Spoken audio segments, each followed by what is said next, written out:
I want to talk about Cub Swanson Yeah, and let's do Duho that. Choi. Yeah, Like, I can't even believe that. Like, every time you put two brilliant artists, brilliant fighters together, we should consider that very special. And it is very special. Sometimes we forget. You'll hear people on Sunday morning, yeah, well, a bit of a lackluster card. Some brilliant athletes dedicated their lives to give you those moments. But this one is just like, just crazy. I'm just so pumped about it. Were you surprised that Duho Choi went was so forthcoming in calling out Cub Swanson? Because this is clearly somebody that sees himself at that level of a Cub Swanson, who, I mean, you take out the fights with Frankie Edgar and Max Holloway. This guy's fighting the top featherweights, and for Duho Choi, this is an ability to leap several spots in that loaded featherweight And mix. he is well aware, and like Robin and I have had a chance to call his fights before he came into the UFC, and you just saw what he was made of.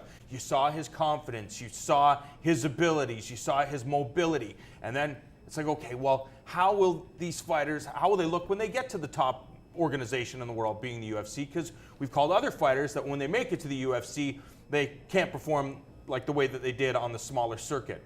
Duho Choi is right on pace to be going to where we anticipate he'll eventually be, and that'll be a spot challenging for the UFC Championship of the World. And if you want to leapfrog a whole bunch of people, you call it Cub Swanson, you get a stoppage victory over Cub Swanson, and you are 100% right in the mix. And the luxury he has is he doesn't even have to beat Cub Swanson in this fight. He's so young that there's so much upside. You just have to go in and have an outstanding performance, even a losing effort. The upside of fighting Cub Swanson and finding out you're not at that level, if that's the case, when you're young, yeah, you're right, that's a powerful thing. Go in, taste that level, do well, but he's looking to win the fight. There's no doubt about it.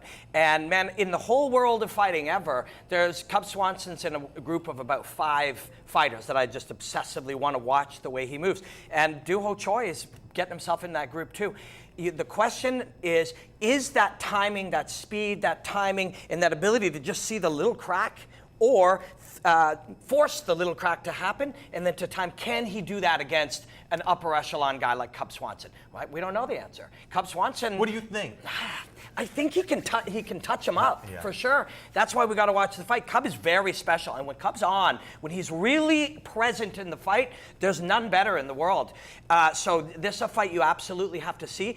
Duho Choi is the nicest kid going too. Like, hey, Mr. Swanson, could you please? I think you're great. Like, it's a really spectacular fight. I'm going to break this down for months, starting right now. And what I love about Cub Swanson, and Not even made yet. I'm starting now. what's great about this fight is I think you need a great dance partner to actually bring the best out in Cub Swanson. We saw Max Holloway, we saw Frankie Edgar, and I think this would be one of those fights. We saw it with Kawajiri, forcing Cub to be in spots that he's not necessarily always in, and you saw how he responded. So I think this matchup with Duho Choi and Cub Swanson, if it's made, man, it should be a main event.